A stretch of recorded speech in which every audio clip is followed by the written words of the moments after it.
તો આજે સેન્સેક્સની weekly expiry હતી અને છેલ્લા 3 દિવસના જે આપણે બજારની અંદર ઘટાડા જોયા તેને આજે થોડીક બ્રેક લાગતી આપણને જોવા મળી છે। જુઓ, ખાસ કરીને આજના દિવસે તમને બજારમાં દરેક જગ્યાએ એક રિકવરી આવતી જોવા મળી। ગઈકાલે આપણે 25,500ની નીચે બંધ થયા હતા, ત્યાંથી આજે થોડીક રિકવરી આવી।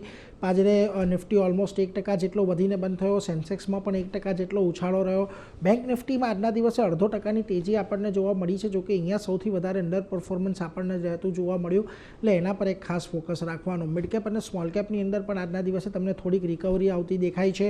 1.5% જેટલા બંને આજના દિવસે વધીને બંધ થયા છે।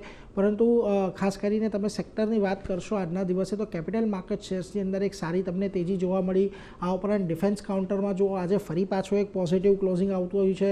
મેટલ અને સરકારી કંપનીઓ પણ આજના દિવસે એક સારી તેજી સાથે બંધ થઈ છે।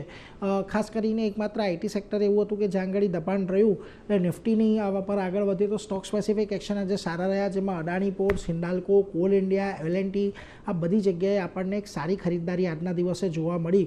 પરંતુ જ્યાં દબાણ હતું આજના દિવસે ત્યાં જો Tech Mahindra, ICICI bank, HCL Tech અને SBIનો સમાવેશ ખાસ કરીને થાય છે।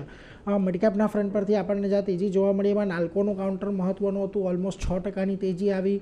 આ ઉપરાંત બ્લુ સ્ટાર, BSC, ક્યુમિન્સ જેવા કાઉન્ટર રહ્યા કે જ્યાં આગળ આપણને સારી તેજી સાથેનું ક્લોઝિંગ જોવા મળ્યું। બીજી તરફ તમને ખાસ કરીને જ્યાં આગળ થોડુંક દબાણ રહ્યું એમાં જો Coromandel International, KPIT Tech, Oil India અને ટાટા કમ્યુનિકેશનનો સમાવેશ થાય છે કે જ્યાં આગળ થોડુંક દબાણ આવતું જોવા મળ્યું છે। હવે આજે આપણને ફરી પાછું એક વખત એક નિવેદન આવતું જોવા મળ્યું કે અહીંયાથી ઈરાન શાંતિ માટે આગળ વધવા તૈયાર છે, પરંતુ ફરી પાછું ઈરાને અહીંયાથી એ પણ સ્પષ્ટતા કરી કે આ વિધાન જે આ નિવેદન છે એ જૂનું છે અને યુદ્ધ શરૂ થયું તે પહેલાંનું છે। એટલે એના પગલે થોડોક એક ઉછાળો આજે બજારની અંદર આવ્યો હતો, પરંતુ એવો કોઈ ટકી નથી શક્યો। એટલે ખાસ કરીને હવે આપણે 24,800ની ઉપર જ્યારે જઈએ તો જ પછી વધારાની તેજી આગળ વધતી જોવા મળી શકે છે। એટલે ખાસ કરીને અત્યારે થોડીક પરિસ્થિતિ નાજુક છે। આજે એક બાઉન્સ જોવા મળ્યો છે, જોવાનું રહેશે કે આ બાઉન્સ આગળ વધે છે કે નહીં।